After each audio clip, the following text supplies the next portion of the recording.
his classic. Yeah. All right. Consumed by his discovery, Clark becomes obsessed with proving the existence of the alternate dimension.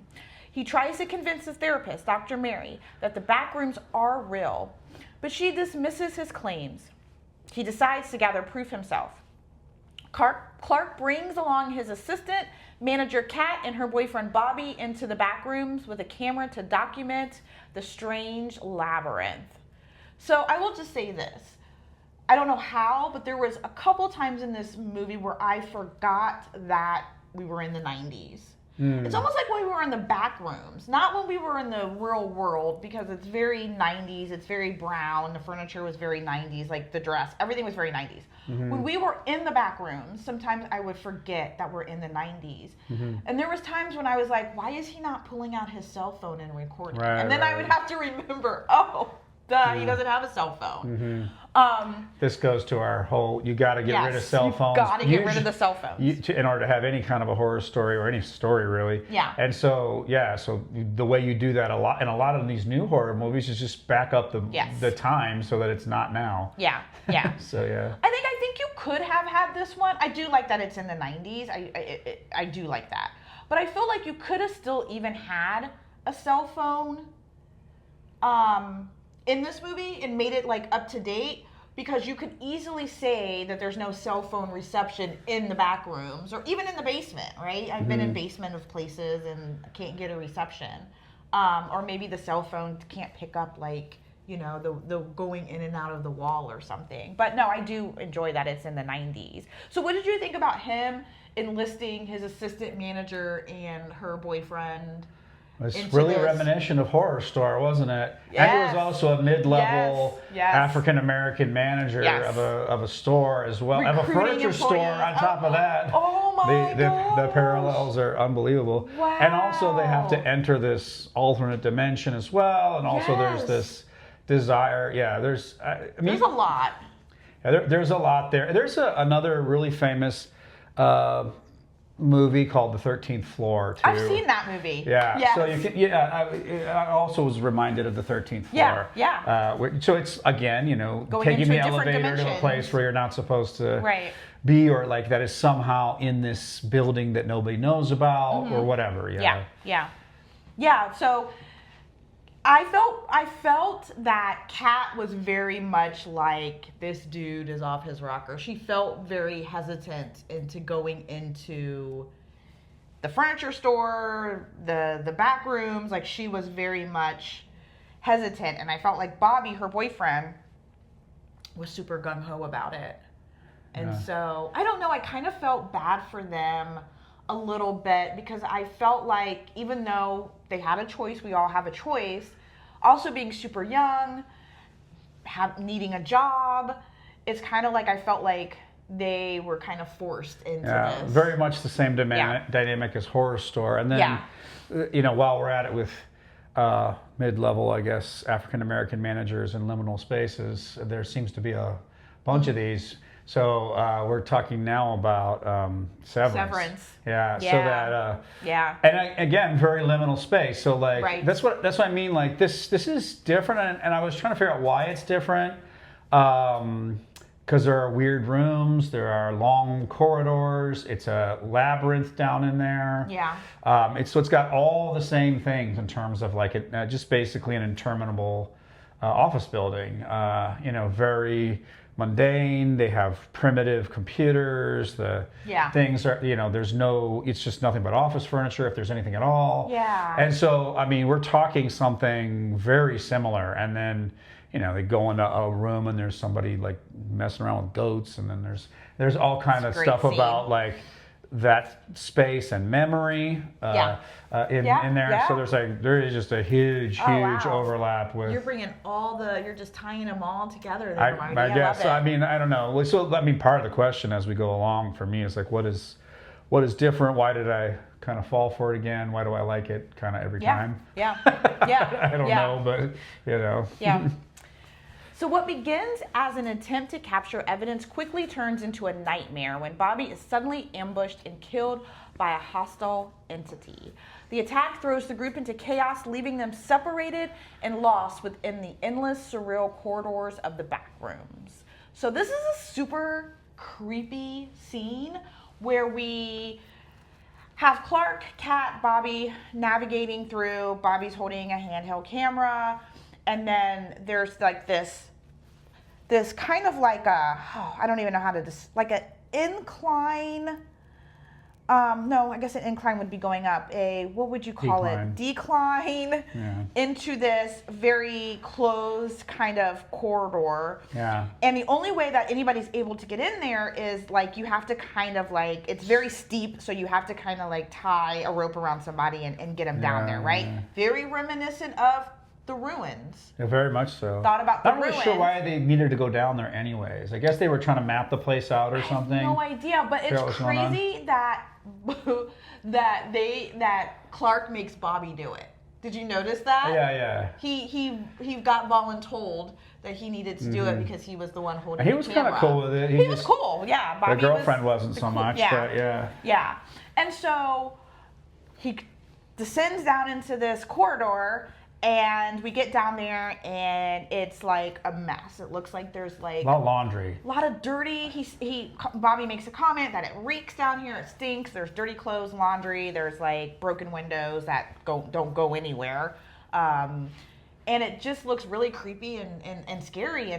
And Bobby sees something kind of out of the corner of his eye in the doorway, and we get this really nicely done kind of jump scare. It's a fly. Where like something kind of comes around the corner, but we can't see it because Bobby immediately is holding the camera and turns and gets, tries to go up the thing. But it was a really good jump scare. I mean, it got me without. Yeah, I couldn't. You couldn't watch that part. Yes. Yeah, I can't watch. I already covered, but yeah, I could see little bits of it. Like when he first got down there, and it was sort of like steady at first, and then when he starts running around, like that just. Yeah. It just makes me want to vomit. Like I can't watch it at all. So, yeah. So we are to assume that Bobby dies because we have a scene where he gets dragged off. We don't see where Kat goes. They get separated, and we can hear Kat behind a wall. And Clark is on the other side of the wall, and Kat can apparently see him, but he can't see her. It's a very chaotic, confusing scene. Yeah. It's really well done. By design, for sure, yeah. And not to mention, Clark is in a room with a weird tile pool. There you go. It's so good. It's so good. I'll just say, in terms of real life horror or something like that, there was a hotel, the Ramada over there. It's not there anymore. I think it's U-Haul space now. Oh yes, I know exactly what you're talking about. Yeah, it was abandoned, and it was one of the abandoned hotels I went into. And the reason why we went in there is to skate because they had an indoor pool. And just by the way, skating indoor pools is very hard. They are not really. I mean, they're sort of made for skating, but they're not really. So but the whole time while we were in there, we were very aware that there were a lot of other. I don't know, people in there who were doing somewhat unsavory things. I mean, drugs for one. And that, things could turn violent and bad at any time. Right. So I don't know, there's a sense in those spaces. And a lot of the hotel at that point, it was a very large hotel, it was huge, had not really been super decayed yet. Like there was no like, leak and mold and all that kind of stuff, so it could have very well passed for a scene in this or whatever. But so those vibes, like empty pool vibes. I think it was an empty pool, wasn't it? Around in the middle of a hotel, that kind of area. Or a lot of the shots that both you and I have seen of very famous like indoor water park hotel here. We have a lot of abandoned explorer people have been into that and taken pictures of the water slides and all like the Yeah. the plastic trees that were there and stuff like that. And it just gives you this really weird feeling. It does, especially if scary you've feeling. been in that indoor water park when it was very much a thing, and it's like, oh wow, like it's, or any of the shots of the a lot of the malls are gone now around here. Yeah. And I'm from Chicago, so I didn't live here during when a lot of those things were, and I've seen some of the I think they're all pretty footage much torn or down whatever. now. Yeah, the well, old malls. the one that I did have been here long enough to see is that Tuttle Mall or whatever, and now there are all these shots. People are just obsessed with it, and people like me look at them all the time, just like the empty mall space, just totally. It is this lost futures, this lost kind of thing that we thought. So I didn't grow up going to malls when I was a kid, because the part of Chicago I was in did not have malls, and we just didn't. Wasn't like my mom dropped me off at the mall or anything like that, but it still gives me kind of a weird space. You know what I mean? A weird feeling or whatever. Yeah. So realizing Clark is in serious danger, Dr. Mary Klein enters the Backrooms in an attempt to find and help him. Inside, she discovers that the strange dimension is deeply connected to the minds and memories of those trapped within it, functioning like a graveyard for abandoned places, buried fears, and unresolved trauma. So that's one thing we're seeing in the Backrooms. Like, the more and more that we go in there, because when we first get in there, it just looks like you see things. You see pieces of furniture, right, that you've seen at the beginning of the movie because you've seen the furniture store, right? We also saw the sale banners, but everything is so ass backwards. And a big part of it is stop signs as well. Stop signs, Stop signs is a big one. So when Mary goes down there, she starts to see that. She starts to see stop signs, and she starts to see things that we assume that she has seen before on the outside world is kind of where we're at with it. But oftentimes warped in some way. Yes. And oftentimes seem to be going into the ground, or the wall. So if you see a bed or something, from a furniture store type bed, it's sort of angled down, and you kind of can see it's it looks like the carpet is water and bringing it growing on top of it or something. So that there's weird, and I think we'll talk more about this soon, but it has something to do with, I think, misremembering and putting things back into place, and sort of in different ways than they, I don't know, were originally intended or something. Right. As Mary navigates the maze-like corridor, she faces not only terrifying entities lurking in the shadows, but also physical manifestations of her own childhood trauma and agoraphobia. The deeper she ventures into the Backrooms, the more the dimension forces her to confront the fears and memories that she has spent trying to escape. So I think at some point we do see things from her childhood home integrating in there. Working as she's going through it, we're seeing her memories and her thoughts kind of manifesting itself within the Backrooms. Yeah. Also, I'm forgetting the author of Solaris, but I think it's Lem Stanislav. I'll have to figure that out later. But that's a very similar idea in Solaris. Did you ever see any of the movies or read the book or anything like that? I definitely didn't read the book, but the movie vaguely sounds familiar. There's an older one that I think is a Tarkovsky movie, and then there's Isn't there a newer one that came out in the 2000s? Yeah, it's got George Clooney in it, I think. Yes, I think I might have seen that one. I don't think I've seen that one. I think I've seen the Tarkovsky one. Okay. But anyways, so the idea is this space, and there's some alien presence, and that's suggested again here. There's an alien presence there, and it's this space is somehow, I don't know, think again about the ending of 2001 Space Odyssey. It's this space where there are aliens that are kind of manipulating the person via their memories and via, I don't know, there's a person working out stuff, through this space, but there's also this alien presence sort of observing the whole thing, you know what I mean? Yeah. So, in all of those, I would say, there's this bleed between sci-fi and just psychology. Yeah. And horror, because our psychology can be a real horror show. It really can. Yeah, absolutely. So throughout the film, subtle background details hint at the existence of Async, a secretive research corporation that originally specialized in developing MRI technology before accidentally discovering the Backrooms. Following the discovery, the company shifts its focus towards studying and mapping the mysterious dimension. So, at the very start of the film, we see a video of somebody, before we even meet Clark, right? Just somebody in, I think, a hazmat suit, kind of walking around and being very anxious and trying to communicate to somebody or some bodies through radio, walkie-talkie, or whatever. Something happens off camera. They get attacked of some kind, and then we just see the video shut off, and then we see a shadow of people watching this video of this incident happening. You can kind of see like the white coats. And then throughout the film, we see different things. We see video cameras throughout the back room. So we know that there's a possibility that somebody is recording something or watching something, right?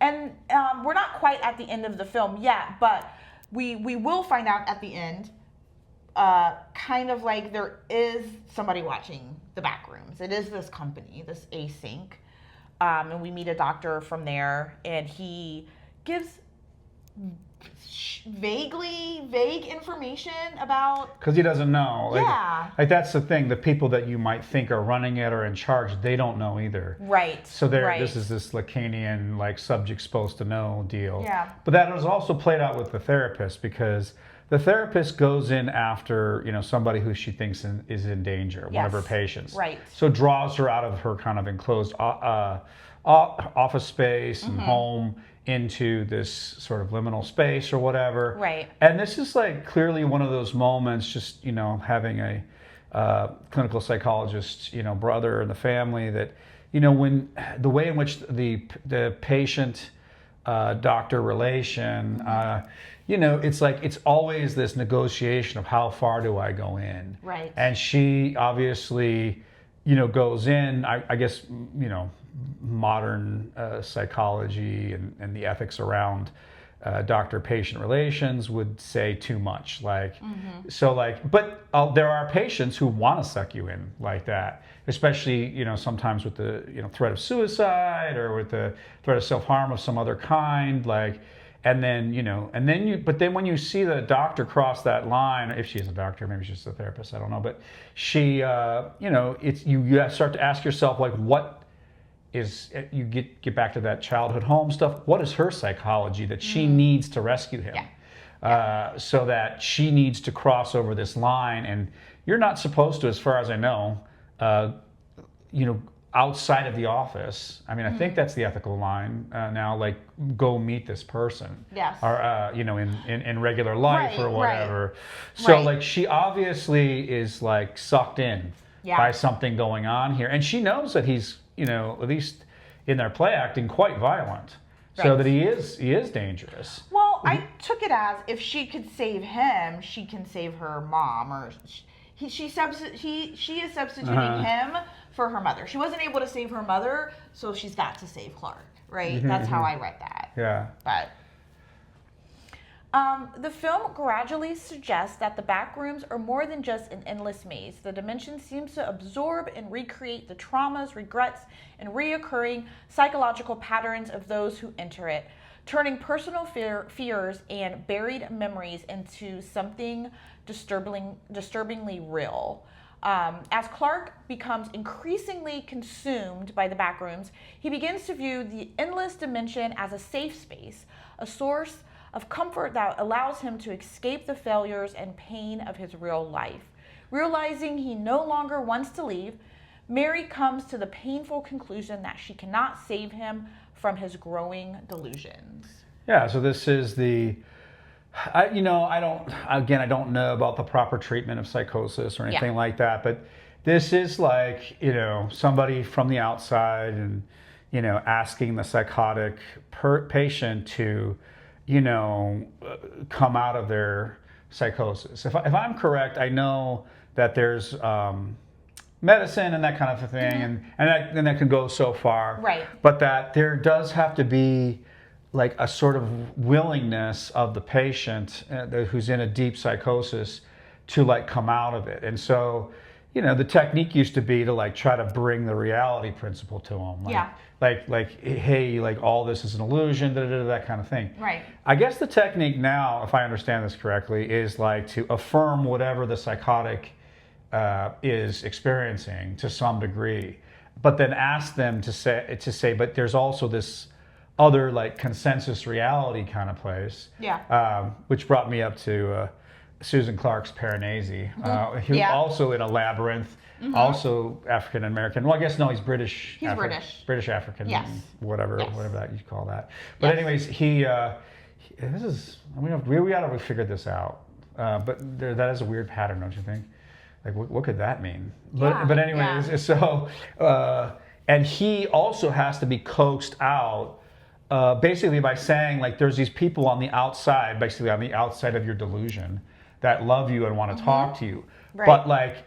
but is not coaxed out by saying I don't want this is not real. This is not a good place for you. It's just like this place is cool, it's beautiful, like affirming whatever it is you're seeing or into or your thoughts or whatever. It's just that like there's this other place too, and in order to enter that place, you have to kind of, give up some of your the grandeur of where you're at, and then come out of it long enough to, be able to enter consensus reality, a common, language, the rules of a society kind of a thing, and you need to, and in order to be with those people. So if I understand correctly, that's kind of more the tact at this point. But I also know that like there are many people in a psychotic state that prefer the psychosis for a lot of reasons. One is it's more interesting and more exciting. Two, it could be, in this case, you don't have to deal with the real. So you can no accountability. In the Backrooms, you can just stay stuck in your personal narrative about how everybody else has done you wrong, which is what he chooses. Yes. And so then the person in you that can doubt, what we call the neurotic or whatever, like they've been banished. The person who asks, who is not in total belief of whatever bullshit story you're telling about yourself. Right. The person in you, that can like call you out in any kind of way. And that's a lot of what therapy is learning to have that person talk to the narrative that you're constructing and saying, that's not all exactly true. Like, and like just get some way into like, but it requires a sacrifice, giving up like this thing that's nice for you. Like this blaming other people is nice. Certainty is nice. Belief is nice. It has its value. And I mean, to you, if you're deep in that, and it's hard to give that up. And so just very clearly presented to him. And she's gone in too far, and she's now in danger, and so him coming out of it seems like a matter of life and death at any rate. Right. Yeah. So in the film's tense climax, Mary chooses survival over trying to force Clark back into reality, drawing strength from fragments of her own past, including a concrete handprint preserved from her demolished childhood home. She confronts the manifestations of trauma surrounding her and manages to escape the Backrooms. Clark, however, has a very different ending. He remains behind, willingly lost within the endless limbo he has come to embrace.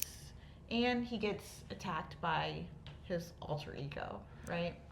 Well, no, he's... Is it his alter ego, or is it he's really just him? completely consumed by it. So it's so an alter ego is you. So like that's I think one of the lessons of the story is that like you have many people inside you, and I don't mean this in a multiple personality way. I just mean that whatever we think of as ourself has got there's lots of other selves and lots of other intentions at any rate within us that would challenge that self. It's very hard to.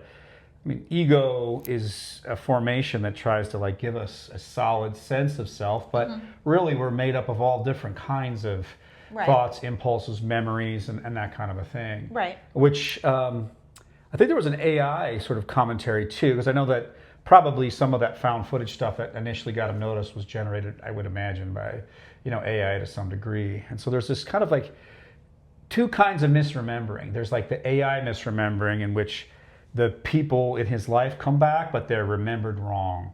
And so they've got, multiple aspects to their faces, or they're just like off in some kind of way. They're not actually people. They're not actually other than he is, because they're his own reproductions of who they were. Right. And so like they don't have any actual otherness. They're not actually other people. They're just projections, basically. Right. The only thing that's not a projection in that room at the end is the therapist, basically. And she, gets driven out, so that it's all just his fantasy projections onto everything. But it's a misrecognition, a misremembering. Everything is kind of put back together incorrectly, or slightly off. So the furniture is slightly off, put back incorrectly. Yes. All of it's just got the pieces in the wrong places and all that kind of stuff, and also with the people as well. Yes. So in that state of just psychotic projection, you're not seeing things as they are, for sure. And AI, perhaps there's some kind, because it looks like there was some sort of AI generated. I mean, I'm sure some of the stuff was real, because it looked like they had actually taken the time to make a bed that like cut it in a certain way to make it look like it was sticking to the floor and that kind of a thing. Yeah, I mean, I don't know if it. I mean, I don't know. I will say that I don't know, but it looked like it might have been all practical effects, but I don't know. Someone looked at it like that, Yeah, it was really good. It was really well done, and if it was CGI, I could not tell it was CGI. Yeah, well, the people, though, with their multiple faces, maybe they were practical effects too, but... No, I do know that the entity, that attacks Clark at the end of the movie is not CGI. There was an actual person. That was in that costume? That's cool. Yeah. So, like... but anyway, a lot of the shots were reminiscent of... when AI, you ask AI to make a person, and they'd have like an extra hand down here or whatever. Very reminiscent of that. Like there's like the misrecognition of Clark, but then there's the misrecognition that, I don't know, I suppose we're supposed to think about with AI. So in whatever way AI represents life or us, it's always off. Yeah, it's always off. It's not a good representation. That is what the uncanny valley effect is. Right. It's like close but not quite kind of a thing that, Yeah. But a lot of people, feel like the AI bots and the, speech, their AI girlfriends and whatever, that basically are just a projection of their own desires and have no like real presence or pushback. Or otherness, that those things are, for them, are real. But and they're not seeing how that's not put together like a person. Yeah. Before we go into final thoughts, is there anything else you want to talk about? No, I think we got it. Okay. Anything? What about you? Well, what are your final thoughts of Backrooms? Oh yeah, let's go straight to that. Yeah. Yeah, so it's a real dangerous thing, and I can see it go either way. So there's a form of music called a vapor wave, and it's basically this. It's basically like old weird mall music and like stuff slowed down, made a little bit sinister or a little bit like overly dreamy, echoey. They do that now. Have you noticed when we do go to the movies and we do watch trailers?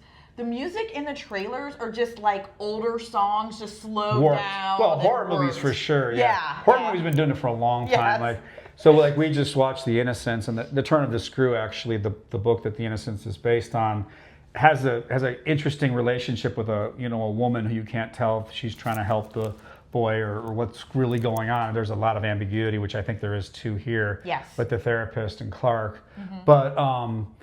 So in the movie though, they took like a very cheerful, nice song and just like made it like sinister. Slow it down, echoey. Yeah. That's basically what vaporwave is. Yeah. And there are good uses of it, and there are not so good uses of it. Like I like, as you know, the new Boards of Canada record, Inferno, but like there's good ways to do it. But then a lot of people's reaction to that is like this is just overdone and cheesy at this point.